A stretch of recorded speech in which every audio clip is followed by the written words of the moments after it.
గారు నిన్న ఈడీ ఎదుట 7 గంటల పాటు విచారణ ఎదుర్కొన్నారు కేటీఆర్. ఏసీపీ అధికారులు కూడా 7.5 గంటల పాటు ప్రశ్నించారు. ఎక్కడ చెప్పినా నేను ఏ తప్పు చేయలేదు, అవినీతి జరగలేదు, అవినీతి జరగని దానికి ఎందుకు పదే పదే అదే ప్రశ్నల గురించి అడుగుతున్నారు అని చెప్పి కేటీఆర్ అనడం జరిగింది. ఆ ప్రశ్నలకి సమాధానం కోసమే కదా ఈడీ విచారణ అయినా ఏసీబీ విచారణ అయినా. మరి ఎల్లొచ్చిన వెంటనే ఆయన కేటీఆర్ కూడా పదే పదే అదే విషయం ఎందుకు చెప్తున్నారు?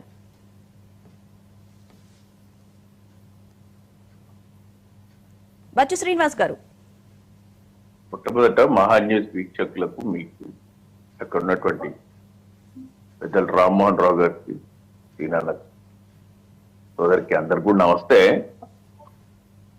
ఇప్పుడు ఈ విషయం మనం చర్చించుకోబట్టి నాకు తెలిసి ఒక 3 నెలల పైన అయిందండి. 3-4 నెలలు అవుతుంది, 4 నెలలు అవుతుంది. శ్రీనివాసరెడ్డి గారు, పొంగులేటి శ్రీనివాసరెడ్డి గారు మంత్రి గారు ఈ విషయం మీద ఒక ప్రెస్ మీట్ ఏర్పాటు చేసిన తర్వాత ఆయన బాంబులు, చిచ్చుబుడ్లు, అరెస్టు ఏమో ఆయన పరిభాషలో వక్ర భాషను చెప్తూ మాట్లాడినటువంటి సందర్భాలు మనం విన్నాం. ఆ తర్వాత ఒక 1.5 గంటన్నర ప్రెస్ మీట్ పెట్టి కేటీఆర్ గారు కూడా జరిగిన విషయం పట్ల సమూల వివరణ, అంటే జరిగిన వాస్తవాన్ని, అందులో ఎవరు అవునన్నా కాదన్నా రామ్మోహన్ రావు గారు చెప్పింది నేను విన్నాను. Government is a trustee, 100% accepted. 10 కోట్లు దాటితే ఫెమా నిబంధనలు ఉల్లంఘించినట్టు. అవును, నిజమే. అది కూడా ఆర్బీఐ అనుమతి ఉండాలి 45 కోట్లు దాటినప్పుడు.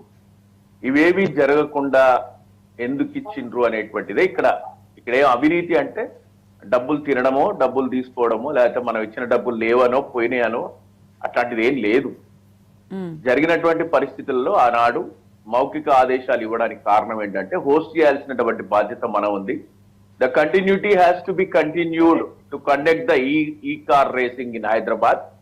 ఆ రోజు దానివల్ల కలిగినటువంటి ప్రయోజనాలు, వచ్చినటువంటి పెట్టుబడుల దృష్ట్యా ప్రపంచ పటంలో హైదరాబాద్ బ్రాండ్ ఇమేజ్ కోసం మనం చేసినటువంటి ప్రయత్నంలో భాగంగా ప్రభుత్వంలో ఉండి విచక్షణ అధికారాలు ఉన్నాయి. కొన్ని సందర్భాలలో అంటే రూల్స్ ను అతిక్రమించి కూడా ప్రభుత్వంలోని పెద్దలు ఆ పనులు చేస్తారు. అందులో భాగంగా నేను కూడా చేసిన, కానీ నేను ఎక్కడ కూడా డబ్బు నేను తినలేదు, నా కోసం వాడుకోలేదు, ఈ రాష్ట్ర ప్రగతి కోసమే నేను వాడినా అని ఆయన చెప్పింది. ఇదైతే టెక్నికల్ గా ఎర్రర్ ఉంది, ఎలక్షన్ కోడ్ కూడా ఉంది, టెక్నికల్ గా ఎర్రర్ ఉంది కాబట్టి మీకు ఆ హక్కు లేదు. మీరు you are only custodian of the public money, you can't take the decision as you wish. మీ ఇష్టం ఉన్నట్టు నిర్ణయాలు తీసుకోవడానికి వీల్లేదు. తీసుకున్న నిర్ణయం తప్పు కాబట్టి ఈ నిర్ణయం ఎందుకు తీసుకుంటారు అనేదే విచారణ. అంతిమంగా తేలేది కూడా అదే. ఇప్పుడు ఏదో మనం డబ్బులు తీసుకున్నాం, డబ్బులు వేసుకపోయినాం, లేకపోతే అవినీతికి పాల్పడడం, 45 కోట్లలో డబ్బులు ఇట్లాంటిది ఏం లేదు. ఇప్పుడు ప్రభుత్వం కూడా మన పైన పెద్దగా ఆరోపణలు చేయడానికి ఏం లేదు. టెక్నికల్ ఏదైతే డిస్టర్బెన్స్ జరిగిందో దాన్ని పదే పదే గుచ్చి అడిగి, అయితే దీంట్లో ఒక రాజకీయ కక్ష మాత్రం ఉందని మనం ఖచ్చితంగా చెప్పుకోవాలి. ఏమంటే వాళ్ళు డబ్బులు ఇస్తా అన్నారు ఎఫ్ఈఓ, ఈ డబ్బులు తీసుకోలే ఈ ప్రభుత్వం. తీసుకోకపోగా దాన్ని రద్దు చేసింది. రద్దు చేసే ముందు కూడా ఆయన ఏం సమీక్షలు, లేకపోతే ముఖ్యమంత్రి గారు కేబినెట్ నిర్ణయాలు, లేకపోతే ఇంకెవరినో కూర్చోబెట్టి అడిగి అందరి ఆలోచనల మేరకే రద్దు చేయలేదు కదా. ఈ కార్ రేసింగ్ నేను రద్దు చేయలే.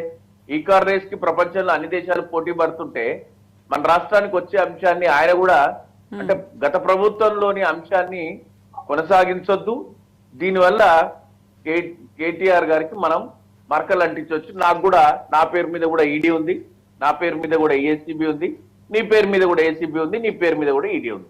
అంతిమంగా తేలేదైతే ఇదే, ఇంతకంటే ఎక్కువ ఏం తేలదు. సో కాబట్టి ఆయన ప్రెస్ మీట్ అయిపోయిన తర్వాత కూడా వచ్చి మాట్లాడిన మాటలు ఇవే. మనం ఎన్నిసార్లు ఏసీబీ విచారణలకు 10 గంటలు వెళ్ళినా, ఇంకా 10 సార్లు ఈడీ విచారణకు వెళ్ళినా చెప్పే సమాధానాలు అవే, వాళ్ళు రాబట్టగలిగే సమాధానం ఇదే. అంతిమంగా వాళ్ళు కొండం దవ్వే ఎలుకను పట్టినట్టు ఈ ప్రభుత్వము తనకున్నటువంటి సంస్థల ద్వారా చేయగలిగేది అదే. ఇది కక్షపూరితమైనటువంటి ఏసీబీ ఒకటే రాష్ట్ర ప్రభుత్వం ఆధ్వర్యంలో ఉంటుందండి. ఈడీ సెంట్రల్ గవర్నమెంట్ కదా, రైట్? దాని గురించి చెప్పండి. ఇందిరా శోభన్ గారు, గుడ్ మార్నింగ్ అండి.